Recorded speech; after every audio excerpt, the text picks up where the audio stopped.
ഓം ശ്രീനാരായണ പരമഗുരവേ നമഃ. സുപ്രഭാതം.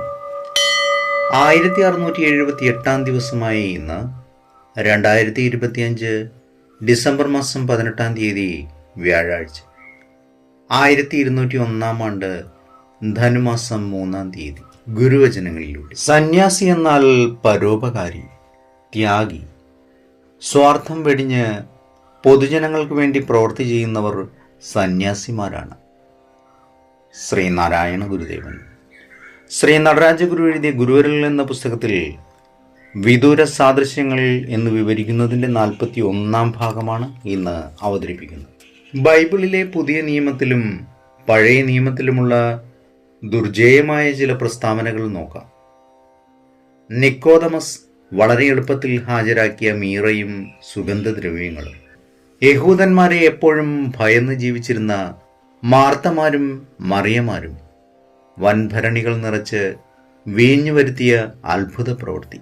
ഈജിപ്തിലേക്കുള്ള ഒളിച്ചോട്ടവും അത് സാധിച്ച രീതിയും, കത്തിയെരിയുന്ന കുറ്റിക്കാട്, വിഗ്രഹാരാധനയെ സംബന്ധിച്ചുള്ള പ്രവാചകന്റെ കൽപ്പനയ്ക്ക് യോജിക്കാത്ത മാലാഖമാർ, സ്വർണ്ണക്കാളക്കുട്ടി, മരിച്ച ലാസർ കല്ലറയിൽ നിന്നും പുറത്തു വന്ന കഥ, അതിനോട് വളരെ സാദൃശ്യമുള്ള യേശുവിൻ്റെ തന്നെ ഉയർത്തെഴുന്നേൽപ്പ്, ക്രിസ്തുവിൻ്റെ ജനന സമയത്ത് കിഴക്ക് നിന്നെത്തിയ 3 വിദ്വാൻമാർ, പകലത്തെ പുകച്ചുരുൾ രാത്രിയിൽ തീയായി കാണുന്നത്.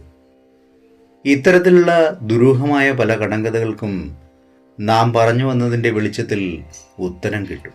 പരിണാമവാദത്തിൻ്റെ സാധുതയെപ്പോലെയെങ്കിലുമുള്ള സാധുത തത്വത്തിലെങ്കിലും ഈ വാദത്തിനും അതിൻ്റേതായ രീതിയിൽ ഉണ്ട്.